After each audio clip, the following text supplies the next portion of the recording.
गोस्वामी तुलसीदास जी महाराज के जीवन पर आइए कुछ प्रकाश डालते हैं। भगवान की असीम अनुकंपा का ये फल है जो भगवत चरणों में बैठकर भगवान की कथाओं का श्रवण हम कर रहे हैं। संत महापुरुषों का ये कृपा प्रसाद है जो हम सब जीवों को प्राप्त हो रहा है। यही आता है, भाई भगवान की कथा सुनिए।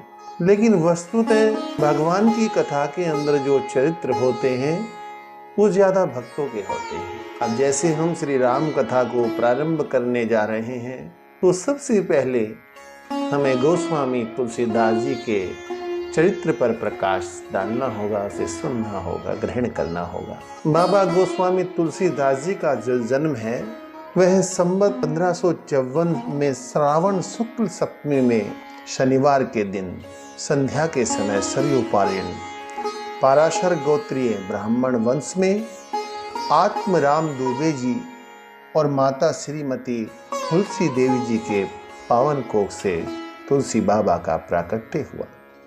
और तुलसी बाबा के जो पिता थे आत्मदेव जी, वह गांव के मुखिया थे और आपकी माता जी परम साध्वी थी। कहते हैं कि आत्मराम दुबे जी के यहाँ कोई संतान नहीं थी, तो दोनों दंपति ने प्रयागराज के निकट तप किया। और गोस्वामी जी का जो जन्म स्थान है वह प्रयाग और चित्रकूट के मध्य में पश्चिम दिशा की ओर यमुना जी के पावन तट पे राजापुर गांव में हुआ। और तुलसीदास जी के जन्मते समय 5 विलक्षण बातें हुई। वो 5 विलक्षण बातें कौन सी थी? पहली बात, तुलसीदास जी का जब जन्म हुआ तो तुलसी बाबा रोए नहीं, क्योंकि जब संसार में कोई बालक जन्म लेता है तो वह रोता है, लेकिन ये विलक्षण बात हुई कि तुलसी बाबा रोए नहीं। दूसरा, जो दाई माई के द्वारा नालोच्छेदन होता है वह भी स्वतः ही हो गया, अपने आप हो गया। और तीसरी बात, गोस्वामी तुलसीदास जी के मुख में 32 दांत जन्म के समय मौजूद थे। और चौथी जो बात हुई वह यह है कि जब गोस्वामी जी का प्राकट्य हो रहा था, गर्भगृह में बड़ी जोर से शंख बजा, प्रकाश हुआ। और 5वीं बात, विलक्षण बात, बाबा जी का जो जन्म है वह मूलों में हुआ था। अभियुक्त मूल में जन्म बताया जाता है। और जब बाबा जी का जन्म हुआ तो दाई आश्चर्यचकित होकर बाहर आई और आत्मदेव जी को कहा कि आपके घर पुत्र ने जन्म लिया है। तब आत्मदेव जी ने कहा, अरे ये तो खुशी की बात है, अगर पुत्र ने जन्म लिया है तो ऐसे उदास उदास क्यों बोल रही है? कि महाराज ये तो बात ठीक है, लेकिन विलक्षण आपका जो बालक है, मुझे लगता है ये कोई साधारण बालक नहीं, मुझे लगता है किसी ब्रह्म राक्षस ने आपके घर में जन्म लिया है।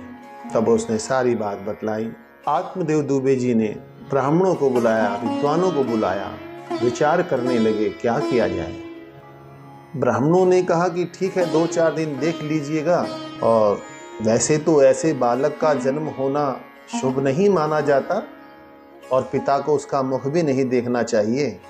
तो हे आत्मदेव जी, आप एक तो उसका मुख ना देखें, अभी 2-4 दिन गुजरेंगे तब हम विचार विमर्श करेंगे इस बालक का क्या करना है। हो सकता है कि इस बालक को आपको त्यागना पड़ जाए, क्योंकि बालक का मुख देखने से पिता का अमंगल होता है, ऐसी मान्यता है। तो तुलसी के बाबा आत्मदेव जी ने उनका मुख भी नहीं देखा। इधर माता तुलसी ये सब बातें सुन रही हैं और सोच रही हैं कि मैं क्या करूं, क्योंकि माँ तो माँ होती है। अब उसने अपनी दासी चुनिया को रात्रि में कहा कि चुनिया, मुझे तेरी मदद की आवश्यकता है। तो उसने कहा, कहिए, मैं आपकी सेविका हूँ, आप जो आज्ञा करें मैं वही करूँ। कि देख, मेरे इस बेटे को लेके तू कहीं दूर चली जा, वरना मुझे ऐसा लगता है कि कहीं ये इसको मार ही ना डालें। माँ की ममता छलक रही है। चुनिया को गहने भी देने लगी, हीरे जवाहरात भी देने लगी तुलसी मैया, लेकिन उसने कहा, नहीं, इसकी कोई आवश्यकता नहीं है, ये मेरा फर्ज है। क्योंकि यहाँ एक बात सीखने की होती है, पहले जो सेवक सेविकाएं होती थी वो बड़े वफादार होते थे। चुनिया उस बालक को लेकर रात में निकल पड़ी और इधर तुलसी माँ ने अपने प्राणों का त्याग कर दिया। पूरी रात चली और अपने ससुराल पहुंची। अपनी सासू माँ से कहा, पूरी कथा सुनाई। उसने कहा, ठीक है, तेरे भी कोई संतान नहीं है तो इस बच्चे का पालन कर ले। कहते हैं कि केवल 5 वर्ष ही चुनिया दासी उसका पालन पोषण कर पाई। उसके बाद चुनिया ने भी अपने देह का त्याग कर दिया। और यहाँ जब सुबह हुई तो सबने देखा कि तुलसी अपने प्राणों का त्याग कर चुकी है। और देखा बालक कहाँ है। तब आत्मदेव ने कहा कि अरे जहाँ हो ठीक है, मुझे कोई लेना देना नहीं है उससे। जन्मते ही जो अपनी माँ का आहित कर गया वो मेरा कौन सुख करेगा जीवन में। ऐसे भाव आत्मदेव के थे। और उधर बाबा 5 वर्ष के बाबा तुलसीदास जी को उसकी सास ने धक्का देकर घर से बाहर निकाल दिया। अब तुलसी बाबा दर दर भटकने लगी। भीख मांग कर खाते थे। प्रेमी बंधुओं, इतना कष्ट सहा है बाबा ने। संतों का, महान पुरुषों का जीवन कोई सरल नहीं होता है। आप माने, कहते हैं मांगने से उन्हें भीख भी नहीं मिलती थी। आप सोचे क्या करें। अगर कोई 4 चने दे भी देता था तो बाबा को लगता था मानो किसी ने 4 पदार्थ दे दिए हों।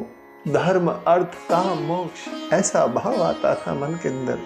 अब ये स्थिति देखी तो भगवान मां पार्वती से बोले कि देवी, आप सारे जगत की माँ हैं, तो इस बच्चे का पेट आप नहीं भरेंगी? आप अन्नपूर्णा है कि नहीं है?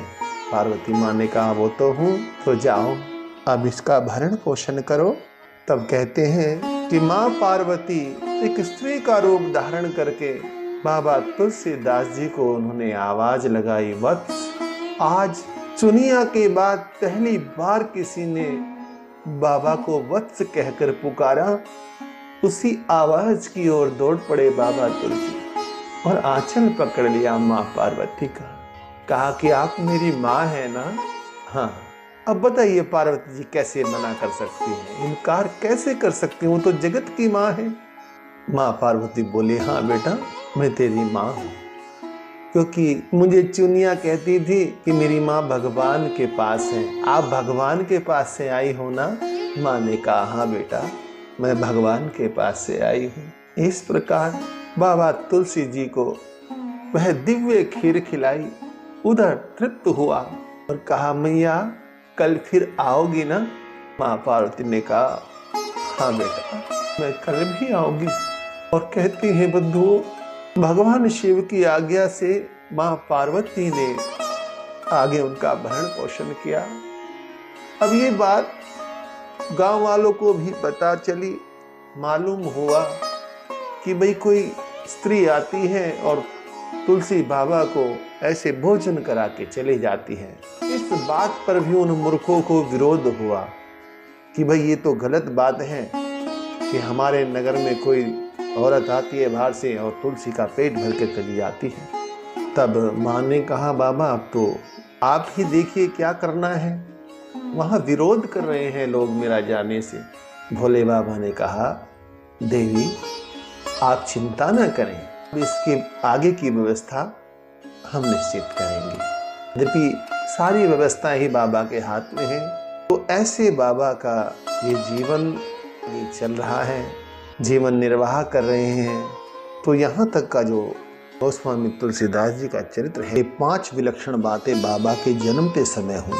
पहली तो रोए नहीं, दूसरा नाल उच्छेदन नहीं करना पड़ा, स्वयं ही नाल उच्छेदन हो गया। तीसरा 32 दांत मुख में थे। चौथा गर्भगृह में शंख बजा और प्रकाश हुआ।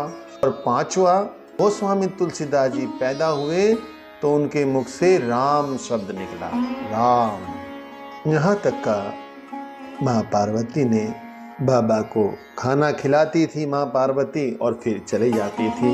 ये क्रम चलता रहा। जब अवरोध हुआ तो शिव जी से निवेदन किया। आइए अगला जो निवेदन है, बाबा का जीवन आगे कैसे व्यतीत किया तुलसी बाबा ने अपना जीवन, वह हम अगले भाग में कहेंगे।